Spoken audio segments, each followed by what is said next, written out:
Bismillahirrahmanirrahim. Assalamualaikum warahmatullahi wabarakatuh. Waalaikumsalam warahmatullahi wabarakatuh. Amin ya rabbal alamin. Ya, kesurupan itu memang ada makhluk yang nempelin ya. Kalau memang kesurupannya itu mendadak, mamanya habis dari gunung, camping mamanya ya. Anak-anak SMP atau SMA rata-rata di situ. Kalau kuliah jarang. SMP, SMA itu kemudian habis dari pantai biasanya gitu, kemudian malamnya mulai demam, kemudian ya itu nggak sadar kesurupan, teriak-teriak ya seperti itu. Nah, kesurupan ini banyak sebenarnya. Kasus ini kan berhubungan dengan jin di tempat tersebut ya, jin yang di tempat tersebut. Beda dengan di tempat-tempat keramat, beda. Nanti saya akan coba jelasin kalau di tempat-tempat yang dikeramatkan orang ya ini ya. Keramatkan orang. Ya. Jadi kalau kesurupan itu biasanya jin di daerah yang didatengin sama seseorang itu ada beberapa faktor. Satu, sebenarnya marah dengan anak itu. Semacam terusik seperti itu? Iya, terusik ya? saja. Nah, itu kencing di sembarang tempat seperti itu. Kan nggak tahu semuanya ya. Kencing biasa-biasa aja. Atau anak itu di tempat tersebut itu terlalu tertawa yang lepas kontrol. Ya, jadi macam-macam. Karena itu kan sama seperti kayak kamu punya rumah malam hari, tetanggamu berisik, karaokean terdengar, gimana sih kamu? Marah. Ya, jengkel pasti ya. Itu seperti ya. itu sebenarnya. Jadi jin itu hampir sama lah, apa namanya, seperti manusia itu. Nggak suka lah gitu Pak. Nggak suka. Nah, karena memang nggak bisa langsung ngomong ya, dia langsung nyerang. Gitu. Ya, emang begitu. Memang nasnya begitu ya kan gitu ya. Nggak bisa ngomong, nyerang dia. Ya itu cara kerja jin. Dan nyerang nggak cuma satu, anak buahnya masuk. Mulai masuk itu mulai badannya meriang, demam, seperti itu. Di mana daerah yang paling panas, nah di titik itu sumber makhluk itu ada. Panas itu suhu badan maksudnya Pak Ustadz? Panas, jadi kalau dipegang itu lebih panas. Gitu. Ya, jadi ada jin atau kelompok jin atau kerajaan jin yang tidak suka dengan kehadiran mereka. Bukan kehadiran mereka, biasanya hanya cuma kalau anak-anaknya baik-baik menurut jin ya, ini menurut jin ya, saya nggak tahu ya. Iya, dia biasa-biasa aja, tapi kalau anaknya tertawa, ngakak-ngakak, ngecekin temennya, sehingga anak itu emosionalnya kan naik itu ya. Nah, itu gampang untuk dimasukin. Atau memang dia pada waktu itu emosional naik, yang mana nih naiknya? Sedih berlebihan, nanti ya dimasukin. Bisa masuk ya? Dimasukin juga. Tadi maaf Pak Ustadz, tadi Pak Ustadz mengatakan ada kerajaan jin. Nah, ini yang nyurupin ini yang jin di dalam kerajaan atau jin-jin yang tidak punya kerajaan itu Pak Ustadz? Ya, kerajaan jin itu kan macam-macam ya. Kerajaan jin yang kecil bukan kerajaan jin yang besar ya. Kerajaan jin kecil itu mamanya siluman harimau, kan dia punya anak buah pasti. Siluman celeng dia punya anak buah. Siluman babi punya anak buah pasti. Siluman monyet punya anak buah. Rata-rata semua punya anak buah gitu Pak Ustadz? Rata-rata semua ada punya anak buah. Jadi yang bisa memperlihatkan diri itu biasanya punya anak buah. Ya, rata-rata ya. Walaupun anak buahnya nggak pernah diajak kemana-mana, bukan kayak kayak pejabat pengawal. Pengawal enggak seperti itu ya. Jadi biasanya anak buahnya itu di tubuhnya si pemimpin itu. Langsung nempel gitu, biasanya itu yang anak buahnya di situ. Jadi insya Allah seperti itu. Jadi kalau yang nyurupin pasti insya Allah ada sesuatu. Kayak namanya sekolah itu histeria, kesurupan semuanya. Nah, itu coba ditanyain sekolah itu habis ngapain sebenarnya, habis ada acara apa, mau nebang pohon kek atau apa kek, yang menjadikan jin di situ jengkel atau marah seperti itu. Ya istilahnya kalau ada seorang bilang jangan sampai kita dikalahkan jin, ya boleh sih, tapi persoalannya adalah lah kamu itu salah apa enggak awalnya kan gitu. Kan sama seperti manusia. Jangan sampai saya takut sama kamu lah, kamu itu dulunya salah nggak sama dia kan gitu. Jadi orang itu tidak boleh asal ngomong. Kalau asal ngomong, kita tidak boleh takut dengan jin, ya boleh, memang seperti itu. Yang kita takuti hanya Allah, betul. Tapi banyak juga orang yang saya takuti hanya satu Allah. Nggak taunya dia sampai rumah takut sama istri. Kan berarti dia bohong udah. Bohong dia sudah, ya kan gitu ya. Seperti itu. Banyak. Kalau kamu kan nggak tipe takut sama istri. Iya kan tuh. Istri yang berani. Takut juga. Nggak juga. Kenapa saya bilang nggak takut? Karena sering berantem kan nggak takut itu intinya.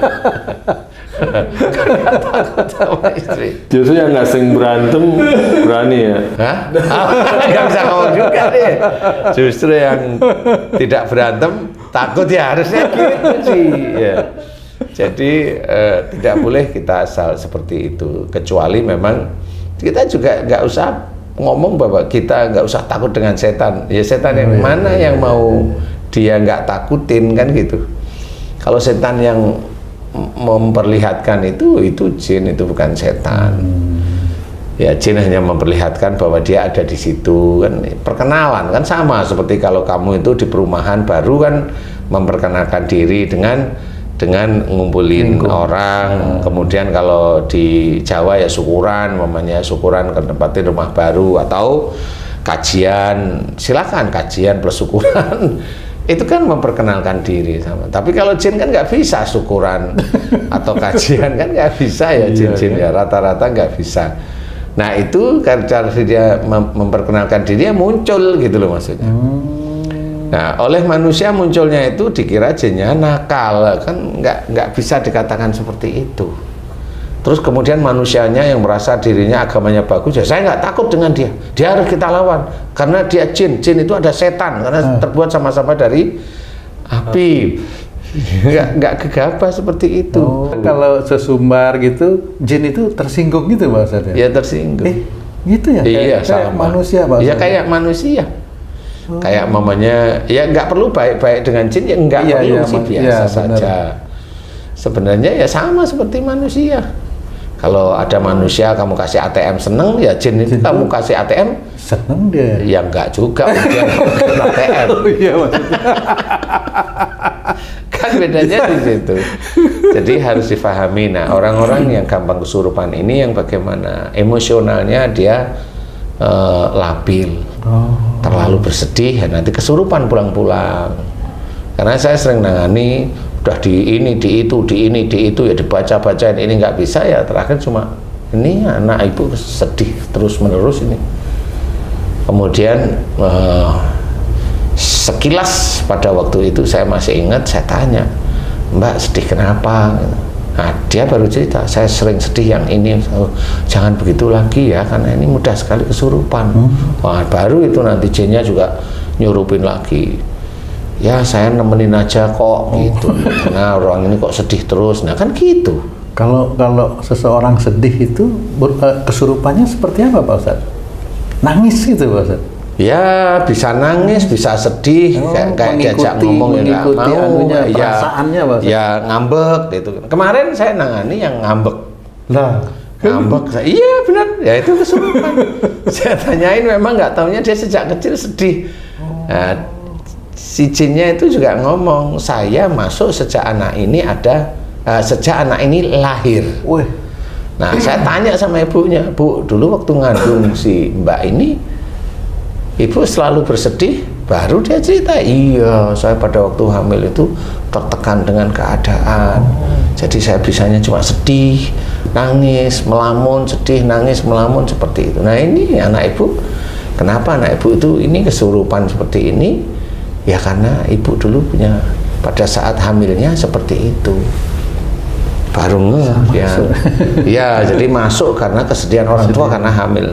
Makanya kenapa orang yang hamil bagi orang Islam itu senantiasa disunahkan untuk membaca Quran.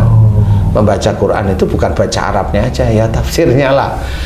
Gitu, kalau baca Arabnya ya nanti nggak ngerti kalau kita orang Indonesia ya. Betul. Ya bacalah tafsirnya, baca yang benar. Jadi kalau nanti nggak tahu tanya sama ustadz-ustadz yang dekat rumah atau ustadz yang kenal, yang paham betul, ditanyain boleh, sehingga bisa dijelaskan, sehingga nanti si janin, si adik bayi yang dalam perut itu insya Allah tidak kemasukan jin-jin yang pada waktu itu masuk karena orang tuanya melakukan berbagai macam kesalahan seperti itu.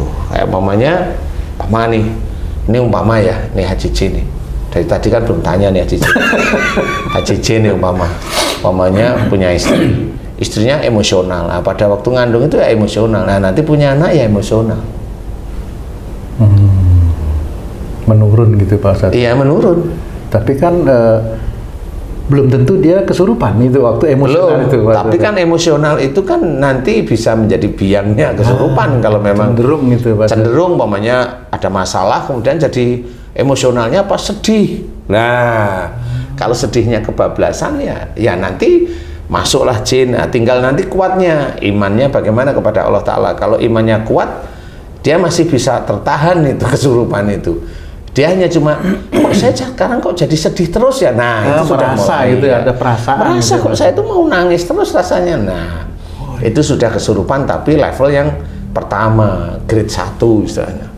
Nanti kalau sudah itu mulai dia kayak nggak sadar itu grade 2. Grade ketiganya ya kesurupan, nangis. Perubahan grade itu seiring dengan masuk terusnya jin itu Pak? Bisa, atau memang langsung bisa jadi langsung kesurupan bisa. Nah, ini makanya kenapa jangan marah juga jangan, emosional juga jangan. Benar-benar dalam Islam itu belajar untuk menjadi seorang yang baik, mencontoh Rasulullah kan gitu ya, baik. Rasulullah itu tidak emosional, Rasulullah tidak terlalu sedih walaupun pernah sedih ya, betul. Tapi tidak terlalu sedih, beliau akan terjaga istilahnya emosionalnya. Nah, kalau kita itu mamanya dulu waktu masih remaja-remaja itu kalau saudara aja dikasih lebih kita jengkel sama orang tua kan gitu ya. Labil. Ustadz mau nanya nih sekarang nih. Nah, tanya sekarang nih. Jin dan manusia itu kan diciptakan Allah untuk beribadah. Ya. Nah, yang menjadi pertanyaan, kenapa sifat buruk manusia selalu jin masuk?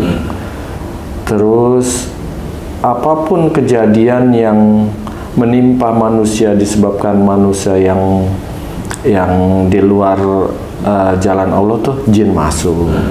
Seolah-olah jin ini sesuatu yang jahat gitu. Padahal kan levelnya sama tuh Ustaz, kecuali dengan manusia nih. Apa yang menarik bagi jin ini terhadap manusia Ustaz? Jadi gini, kalau kita sering mendengar salah satu hadis menceritakan berkumpullah dengan orang-orang soleh, baik ya, soleh sebenarnya. Jadi di situ itu sebenarnya anjuran yang benar-benar dianjurkan dari Allah Ta'ala melalui malaikat Jibril disampaikan kepada Rasulullah. Nah, anjuran untuk berkumpullah dengan orang-orang soleh itu sebenarnya juga jangan lupa ya, tidak dianjurkan oleh Allah Ta'ala orang itu jalanin. Anjuran apa? Bagi orang-orang berkumpul dengan para preman. Itu anjuran untuk orang-orang yang senang dengan preman. Preman identik dengan yang tidak soleh. Yang tidak soleh. Anjuran dengan orang-orang yang sering gibah, sama kelompoknya. Anjuran orang-orang yang bukan anjuran sebenarnya, orang yang suka pamer harta. Orang kan seneng lihat. Nah, itu kan satu kelompok, satu apa namanya? Komunitas. Satu komunitas. Orang yang suka kajian ya dia suka kajian. Orang yang suka ingin menjadi orang yang baik, dia akan terkelompok ingin menjadi orang yang baik, benar. Jelas. Orang yang keras menganjurkannya, menasihati keras ya, orang yang masuk ke kelompok itu ya orang yang keras-keras itu. Sama. Kalau manusia itu berbuat dolim, jin ya seneng, jadi dia itu menjadi temannya sehingga langsung masuk kepada orang tersebut. Bedanya kalau orang itu sambil dempel-dempel gini ngobrol, kalau jin kan langsung masuk. Itu nggak perlu dempel-dempel ya. Nah itu nanti masuknya di mana? Banyak di hati, di mana? Di mulut kalau sering gibah. Kemudian di mana? Di otak kalau sering mempunyai pikiran yang negatif, kan seperti itu. Inilah mereka, jin itu suka itu ya karena itu salah satunya. Jadi istilahnya nggak kaget kalau saya memahami jin itu masuk ke orang, apalagi orangnya rata-rata orang itu kalau bersalah itu kan jarang memohon ampun kepada Allah Ta'ala. Coba orang yang bergibah itu, sering nggak dia mohon ampun? Jarang, selesai gibah pulang.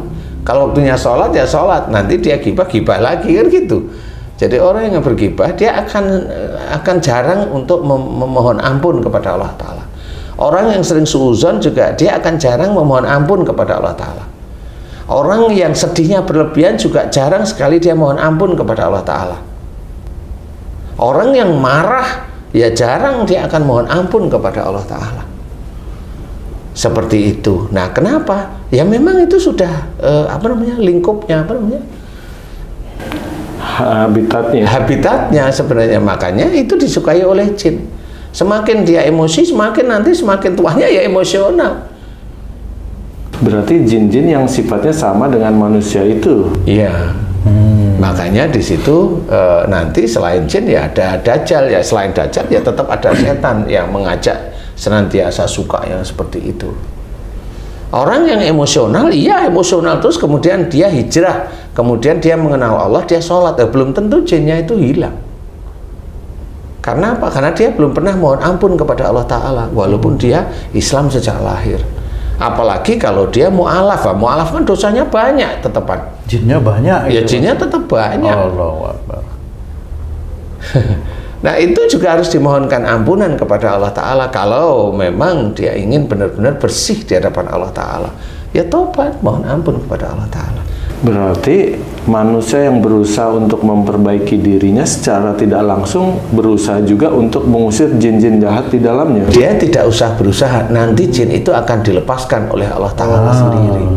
Jadi orang yang otomatis ya? Iya itu udah otomatis. Orang yang sudah bertobat terus menerus, kemudian dia berusaha untuk tidak melakukan hal yang dulu dia lakukan jahat. Dia tidak mau lagi suudzon, dia tidak mau lagi gibah, dia tidak mau lagi ngomong yang tidak manfaat, dia tidak mau lagi merasa pintar, dia tidak mau lagi merasa hebat, dia tidak mau lagi pengen dilihat oleh orang lain, ada ujub, ada ria. Dia tidak ingin lagi emosional. Dia berusaha dengan mohon ampun, kan seperti itu. Karena yang dulu-dulu belum pernah dimohonkan ampunan kepada Allah Ta'ala. Dia berusaha mohon ampun terus. Nah nanti nggak usah mohon ya Allah keluarkan jin dari tubuh. Itu nanti oleh Allah Ta'ala kalau memang ampunannya itu sampai pada Allah Ta'ala, jin itu keluar sendiri. Khususnya yang mana mohon ampun yang emosional. Nah, nanti bagian marah dia keluar. Ditandai dengan berubahnya sifat manusia itu. Insya Allah nanti kelihatan perubahan. Yang dulunya dia emosional, nanti beberapa bulan atau 1 tahun itu tampak bahwa dia udah cengenges-cengenges, nggak emosional. Nah itu ditandai seperti itu. Tandanya seperti itu. Nah cuma resikonya kalau dia diterima oleh Allah Ta'ala, dosa-dosanya diampuni. Biasanya kalau orang yang emosional malah lemes badannya. Lemes, nggak ada tenaga, nggak ada daya. Kenapa begitu? Kan jinnya kan nempel. Kalau kamu itu momennya dulu marah sama anak buahmu, sama bas borong atau sama pekerja, itu kan semua tanganmu menuding-nuding ke sana kemari, mulutmu nggak karu-karuan, otakmu maunya jatuhin aja orang. Lah jin itu kan masuk ke seluruh tubuh kamu sebenarnya. Nah itu kalau kamu diterima oleh Allah Ta'ala, ya jin itu akan keluar sendiri reaksinya. Ya dia akan keluar lewat sini. Reaksinya ya lemes. Wah aku lemes ya berminggu-minggu ini, tes darah, tes ini nggak ada persoalan. Ya itu baru dikatakan bahwa sakitnya itu adalah menggugurkan dosa seperti itu. Jadi bukan sakit ginjal, sakit paru, sakit kanker terus itu menggugurkan dosa. Enggak, itu malah dosanya diperlihatkan oleh Allah Ta'ala. Enggak, insya Allah seperti itu. Nah, makanya tobatlah kepada Allah Ta'ala. Tobatlah terus menerus, tobatlah terus menerus. Insya Allah seperti itu. Jadi tanda orang yang sudah berhijrah itu bukan dari tampakan fisiknya, enggak, itu kelihatan kok nanti. Semakin dia itu paham tentang agama dan taat kepada Allah Ta'ala, semakin dia menjadi orang biasa. Dia tidak memperlihatkan bahwa dia ini orang yang soleh menurut dia. Itu kan hanya di depan mata manusia. Soleh itu kan hati, kolbu yang tahu Allah, yang tahu adalah malaikat raqib. Kalau ketidaksolehan yang tahu malaikat atid, kan seperti itu. Nah, jadi insya Allah kalau memang itu bisa dijaga, ya jin itu tidak masuk. Karena saya sendiri juga sering nangani jin yang masuk ke tubuh seseorang itu bukan jin dari gunung, bukan jin dari pantai, bukan jin dari mana, enggak, tapi dari sifatnya manusia itu sendiri. Datang dia. Masuk. Iya, jadi dia masuk. Diundang dari sifatnya ya. Iya, dia terundang dengan sifat dia, sedihnya dia akan masuk. Makanya kalau tadi saya cerita, ada ibu-ibu yang pada saat hamilnya anaknya itu dia sedih, dia nangis, dia sedih. Nah, pada saat anaknya lahir ada jin yang masuk ke tubuh anaknya. Untuk nemenin jin itu hanya ngomong, saya hanya nemenin anak ini besok tidak sedih. Hanya gitu. Siapa yang mau disalahin? Kalau saya tanyain ibunya, memang benar dia sedih dulu. Oh, makanya orang tua awam suka ngomong, jangan sedih kepada orang hamil, nanti anaknya ikut sedih loh. Iya, sama. Ngomong nggak sama istri itu? Ngomong nggak kok? Nggak sempat bilang gitu. Nggak sempat. Nah, itu saya tangan. Alhamdulillah diberi kesembuhan oleh Allah Ta'ala sehingga normal, tapi tetap harus didoain. Kenapa sih ini kesurupan sedih, kesurupan ngambek jengkel, ya nggak taunya dulunya ini yang saya tanganin kemarin loh ya, ibunya memang sedih, jengkel, ngambek, sedih, ya begitu. Setelah tahu kemudian doain selesai, ya sudah, dia nggak kesurupan lagi. Nah, di situ keluarganya baru paham, oh berarti anak saya seperti ini gara-gara saya, Ustaz. Iya. Makanya kenapa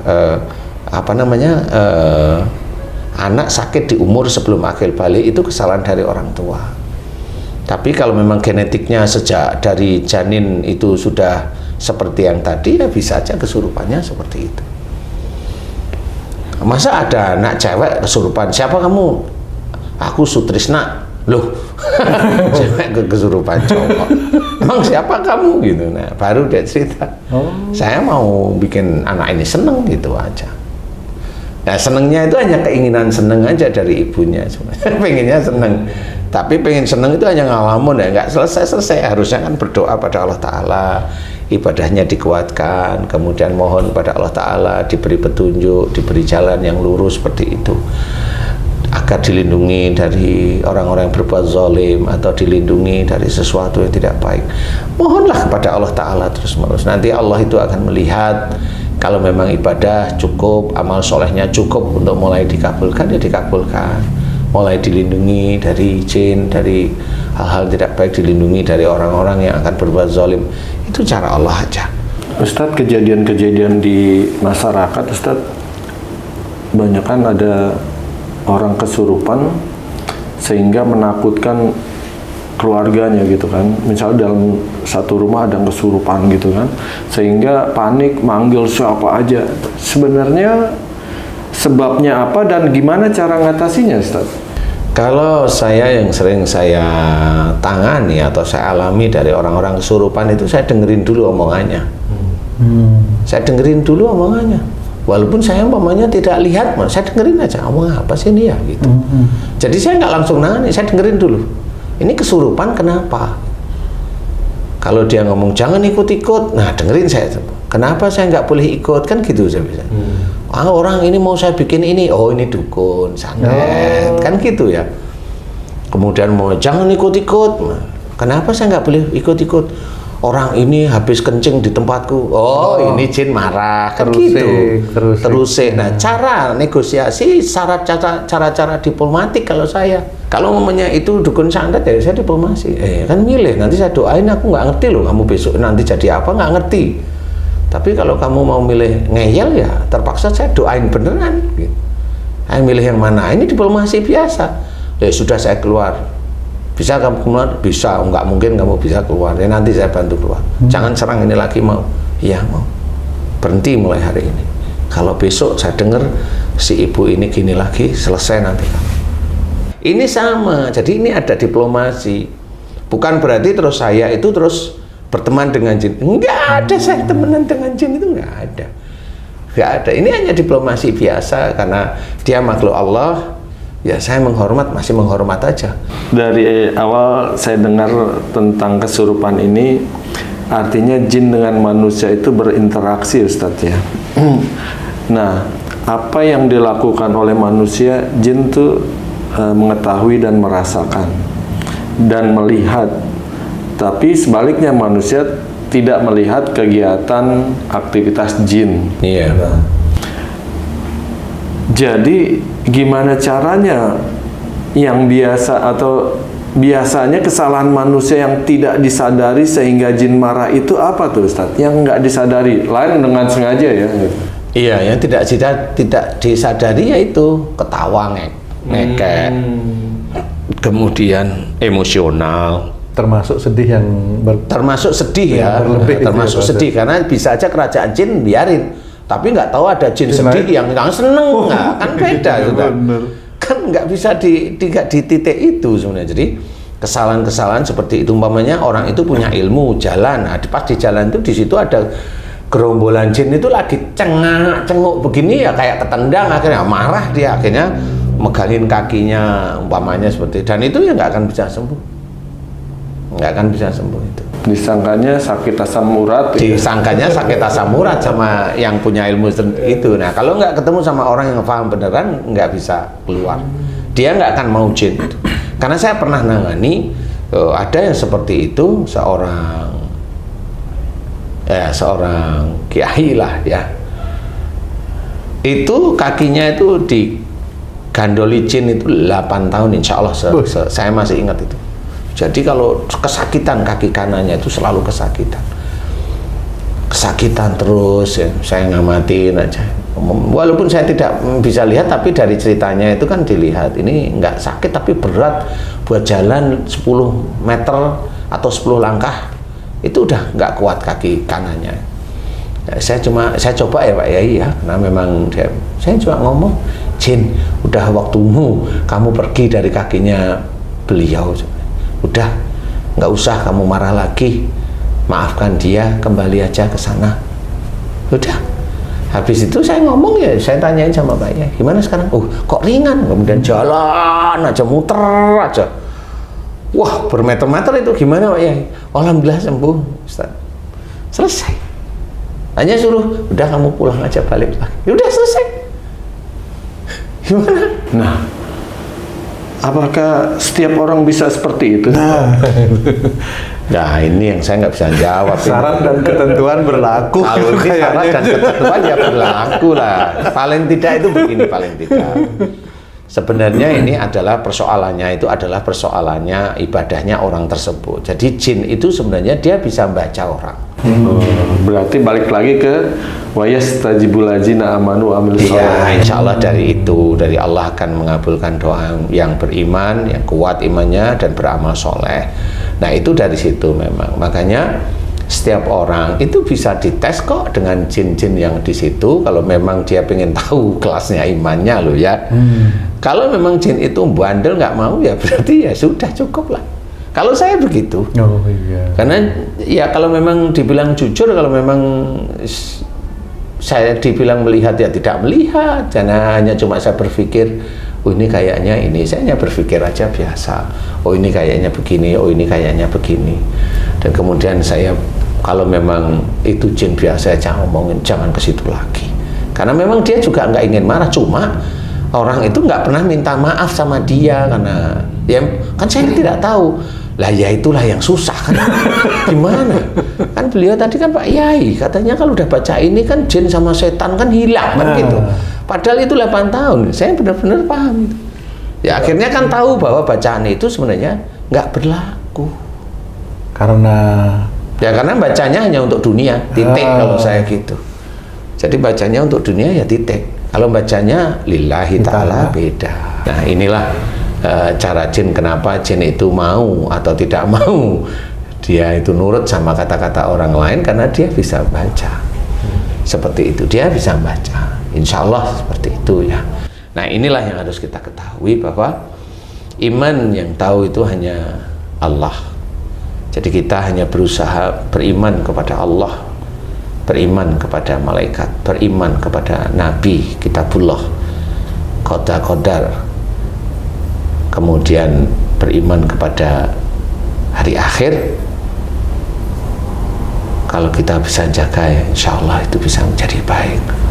Tapi ingat, kita tidak tahu seberapa besar amal soleh kita, tidak tahu seberapa besar dosa malah kelihatan ya. Nah itu kenapa saya mengajak pembelajaran menjadi orang baik setelah sholat, setelah baca Quran, setelah puasa, setelah dan banyak setelah itu. Berbuat baiklah kepada orang tua, dijaga lisan, dijaga lisan, dijaga lisan. Jangan menyakiti hati orang tua. Itu selalu saya menganjurkan. Kalau sudah punya istri atau suami, hormati istrimu, hormati istrimu, hormati istrimu. Kalau ada yang wanita, hormati suamimu, suamimu yang cari rezeki, yang membiayai kamu, yang menjadikan kamu sekarang itu seneng. Kamu itu sudah tidak, mamanya kalau orang itu kalau kekurangan nafkah itu kan biasanya kurus ya. Jadi ya, kalau mamanya badannya udah gemuk itu kan berarti sudah happy. Tidurnya diupin Ustaz, beri-beri. Mengembang. Kan harus bilang. Zaman dulu seperti itu. Tidur Jawab dulu, bener gak saya ngomong? Bener Ustaz. Lari aja kemana-mana itu. Ya harus hormati suami, suami yang nyari rizki, suami yang berusaha melindungi kamu dan anak-anak kamu, berusaha untuk begini. Hormatilah suami. Saya selalu senantiasa seperti itu. Dengan orang lain sama, dengan jin pun saya tetap hormat karena dia makhluk Allah, bukan karena saya takut. Tidak ada yang saya takutin, saya hanya hormat aja. Dengan preman, saya hormat, itu aja. Dengan orang yang keras kaku ya saya hormat, itu aja. Kenapa? Karena dia makhluk Allah. Selama dia itu ngomong dengan kita baik-baik, ya kita baik-baik lah. Kan begitu. Insya Allah seperti itu. Mudah-mudahan cara-cara seperti itu dikerjakan sehingga sedulur beriman dan anak-anaknya juga terhindar dari jin yang masuk dengan sungguh-sungguh sehingga kesurupan. Nah, mudah-mudahan dijaga. Iman kepada Allah Ta'ala yang kuat, amal soleh dikerjakan terus karena Allah. Sholat betul-betul karena Allah, bukan sholat karena dunia. Banyak sekarang baca Quran juga karena dunia sudah banyak sekarang. Jadi ayo lillahi ta'ala. Wallahu a'lam. Amin. Alhamdulillah. Terima kasih banyak Pak Ustadz penjelasannya. Para